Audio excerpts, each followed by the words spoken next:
Magandang umaga sa ating lahat.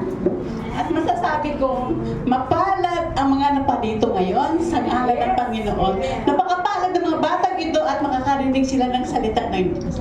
Amen. So, mga anak, hindi aksidente kung bakit kayo narito. Ginamit lang yung mga tao upang papuntahin kayo dito. Pero plano ni Lord yan talaga na makadalo kayo ng gawain para marinig ang kanyang mga salita. Kaya mapalad kayo na.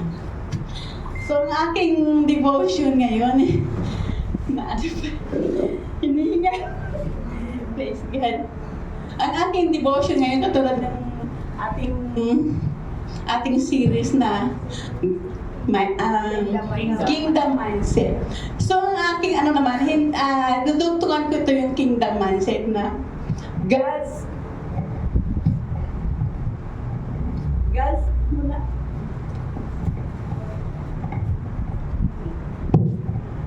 Nawala. So, wala talaga.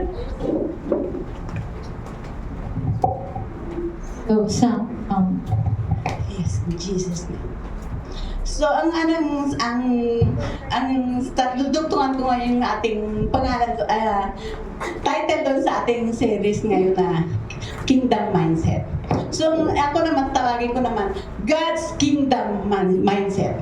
Bakit dinagtungan ko? Kasi sa mundong ito ay maraming kingdom. Agree kayo? Yes? Yes. Maraming kingdom. Kaya, dinagtungan ko ng God's Kingdom Mindset. Sa Diyos, kaisipang pagkaharian ng Diyos. Sa Tagalog, kaisipang pagkaharian ng Diyos. Kasi, bakit kaisipang pagkaharian ng Diyos? Kasi meron din tayong kaisipang panlupa, makamundo. Kaya, dalawang ori na ito ngayon, the negative and the positive. So, tayo ngayon, pag-aralan natin yung God's Kingdom Mindset. So, sa Diyos yun. Sa Diyos. So, kaisipang pagkaharian ng Diyos. So, ang aking title ngayon is Serve God. Kanina pa lang, sa umpisa pa lang, biglang ano ko lang kay Ate G. Yung pagsalita niya kanina, ako, dito na ako. Kinakabahan ako, sabi ko sa isip ko lang, magsiserve ka lang, huwag kang kakabahan. So yun dapat ang magiging mindset ng isang Kristiyano. Mag-serve tayo sa God. Sabi nga, serve God. Hindi tayo nagsiserve sa tao. Tandaan natin yan. Kaya ibigay natin ang lahat ng kapurihan sa Panginoon. Magkamali man tayo sa ating pag-deliver, sa ating pag-explain or what. So, ang Diyos lang ang nakakilala sa ating mga puso. So, just serve God alone. Amen. Praise God.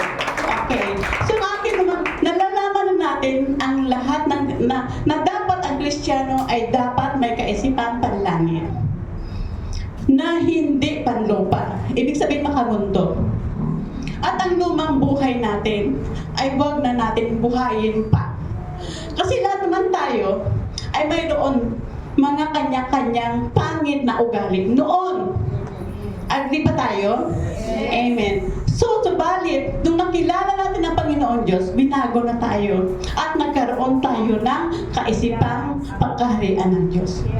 Subalit, yung mga taong hindi nagkaroon ng kaisipang pagkaharian ng Diyos, ito yung mga busy sa mundo, busy sa panlupa na gawain, busy sa mga mundong gawain. So, subalit yung nakakakilala sa tunay na Diyos ay mayroon ng kaisipang pagkaharian ng Diyos. Amen? Amen. At mabago lamang at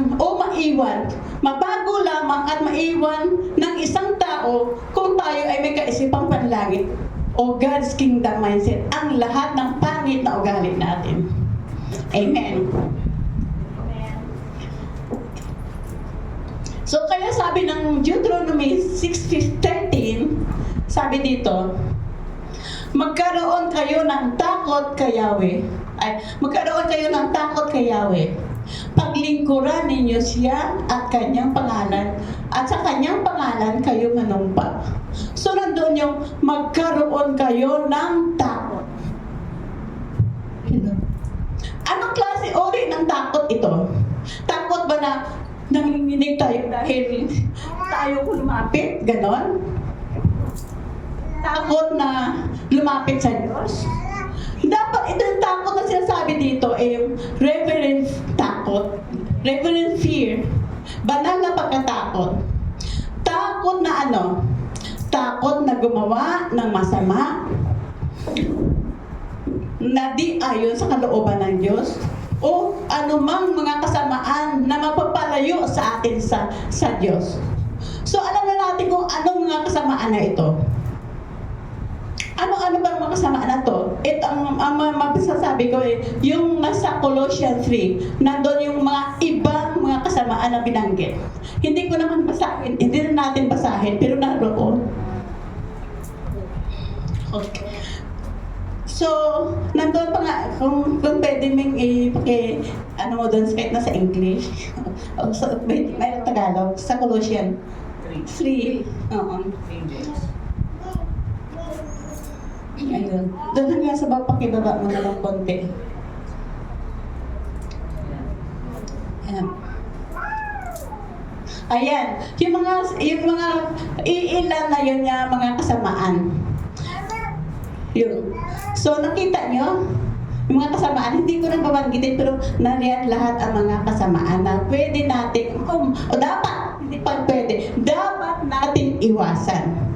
Para tayo magkaroon ng takot, iwasan natin ngayon. So bakit? Kasi ito ang mga bagay na to yung siyang nagpapalayo sa atin sa Diyos.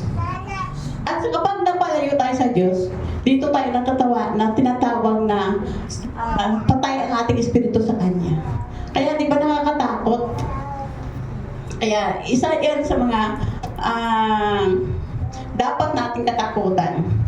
Ang gumawa ng di ayon sa kalooban ng Diyos, ang kasamaan o kasamaan na magpapalayo sa atin. Ano pa itong kasamaan? Sabi pa dito, sa 14, ayan, huwag kayong maglingkod sa Diyos-Diyosan na mga bayang pinupuntahan nyo. So, huwag kayong maglingkod sa mga Diyos-Diyosan. Ano ba itong mga halimbawa dito? Halimbawa, pupunta tayo sa mga iba-ibang, sabi nga daw, bisita iglesia. O kaya may fiesta doon, bibisita tayo. So, nandun yung naglilingkod. Kasi isa na yung number 1 na yun na pinakahalimbawa eh. Pinapasan mo ang Diyos na hindi naman nakakakilos. Hindi ba paglilingkod yun? Ang sabi dyan kasi, huwag kayong maglingkod sa mga Diyos-Diyosan. Yun pa.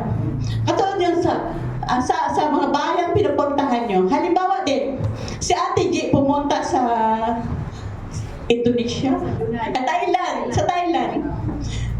Sorry. Sa Thailand. Sabi doon, ayaw ni Ate G magpumasok dahil may gagawin silang mga seremonya. Ganon-ganon sila, yuyukod-yukod kung ano-ano pa yung mga esenso na inaano. Ayaw ni Ate G doon mag-ganon. Kasi bakit? Against din sa kalooban ng Diyos eh. Kaya isang paglilingkod din yun. Yung susunod ka sa kanila. Kaya sinabi din eh, huwag kayong maglingkod sa mga Diyos-Diyosan. So, tinatayuan ng tapat ng tao ang salita ng Diyos. Kaya isa yan sa mga requirement, paalala sa atin na huwag tayo maglingkod sa mga Diyos-Diyosan. Bakit? Kasi ang Diyos natin ay buhay. Nasa langit siya. Hindi siya pinapasan. Amen? Kaya, yan ang sinasabi na huwag kayong maglingkod sa Diyos-Diyosan. Kaya maliwanag yan. Basta yung galing sa Bible, ito ay mga salita ng Diyos yan na dapat natin paniwalaan. Amen? Bakit sinabi dyan na huwag kayong maglingkod sa Diyos-Diyosan? Tingnan natin sa 15. Sapagkat si Yahweh na inyong Diyos ay mapanibughuin. Tingnan nyo, nakita nyo? He is a jealous God. Kaya hindi dapat tayo maglingkod sa mga Diyos-Diyosan, kundi dapat sa Diyos lamang tayo maglingkod.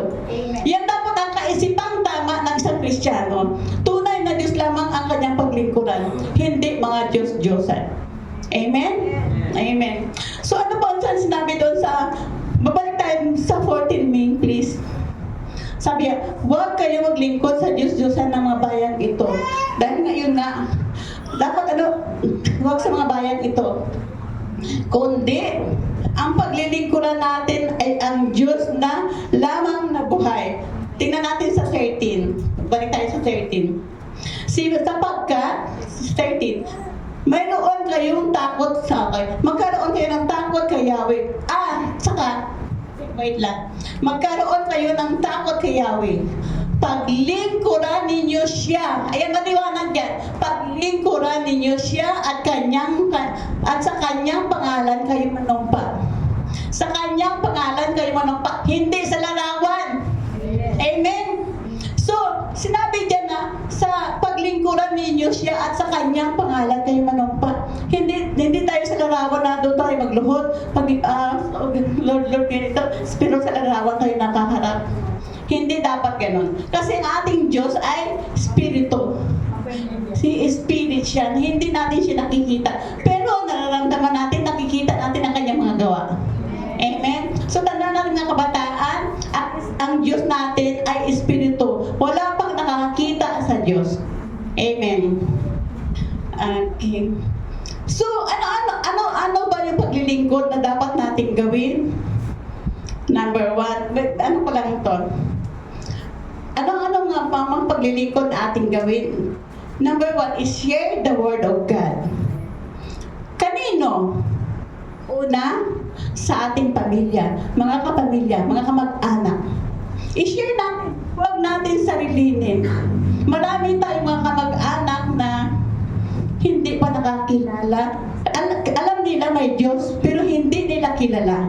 Bakit nasabi ko na hindi nila kilala? Kasi ang Diyos ayaw sa mga masasama. Ayaw sa mga masasamang gawain. So kung kilala nila ang Diyos na tunay, hindi sila gagawa ng mga masama. Pero gumagawa sila. Dahil bakit? Hindi nila lubos na kilala ang Diyos. Kaya i-share natin ang salita ng Diyos na siyang magbubukas sa kanilang kaisipan kung sino talaga ang Diyos nating sinasamba. Siya ang Diyos na pagmahal. Sabi nga ni Ate G kanina, ang Diyos natin ay pag-ibig. So, siya ay makumain. Siya ay matulungin at mahabagin. Yun ang Diyos natin. Kaya, yung ating Diyos is a prayer away lang eh. Pwede natin siyang bulungan, kausapin. Yan lang, kahit nakaupo lang tayo, pag may problema ang bawat isa sa atin, mga bata, kausapin lang ang Diyos. Hindi nyo alam, unti-unti nare-resolve pa yung mga problema natin. Amen. So, kanina po ba natin i-share ang salita ng Diyos? Sa paligid, sa mga kaibigan, yan, sa mga kaibigan, sa mga classmates, tama yun.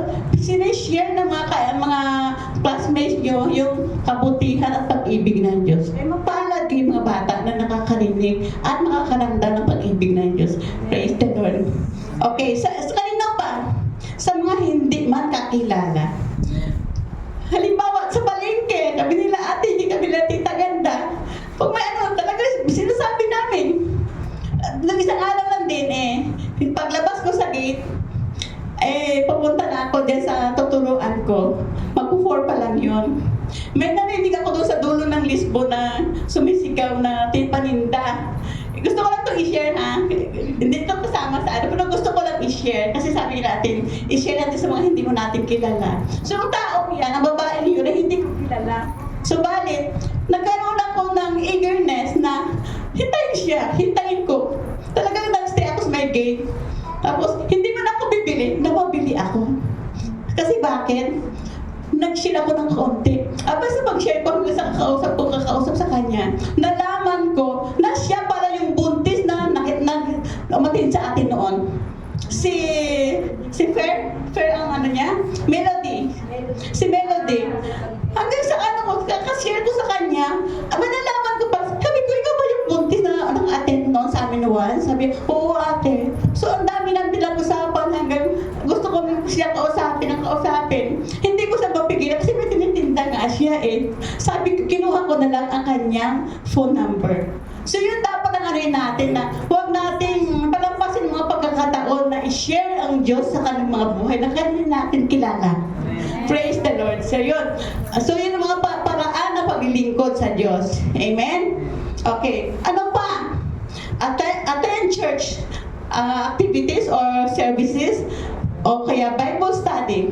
Bakit masabi ko na isang paglilingkod ito ang church services, mga pag-aaral o Bible study?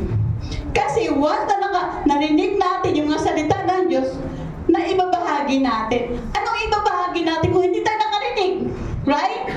Okay. So, yun ang dapat natin mahalaga, ang makakarinig muna tayo at makakaunawa para may i-share tayo sa kapwa natin. So, isang paglilingkod din ito sa Diyos. At ito ang mga gawain pagkaharian ng Diyos. Amen? So, hindi yung anong nalaman mo sa isang tao, i-share mo doon sa isang tao. So, hindi yun. Ang salita ng Diyos ang ating i-share. Amen? Praise God! Pakakaman natin ang Diyos. Hallelujah! Okay. Sa pag-attend natin, nagkakaroon tayo ng paglago, at binabahagi natin ito sa iba. Tandaan natin yun. At ito ay isang paglilingkod sa ating Diyos. At ito ay mga kalooban ng Diyos. At tunay na will ito ng Diyos. Ngayon, ang paglilingkod natin, ano ba ang motibo ng ating paglingkod? Ibahagi natin ang ating na-receive sa Diyos. Amen? Kaya ang pinaka-conclusion ko dito is, ayan, Colossians 3:17. Yes. At ano man ang iyong gagawin o sasabihin, gawin ninyong lahat sa ngalan ng Panginoong Hesus. At sa pamagitan niya, magpasalamat kayo o tayo. Magpasalamat kayo sa Diyos na ating Ama. Praise God. So, for the glory of God at lahat ng gagawin natin. Hallelujah. Glory to God. Praise God.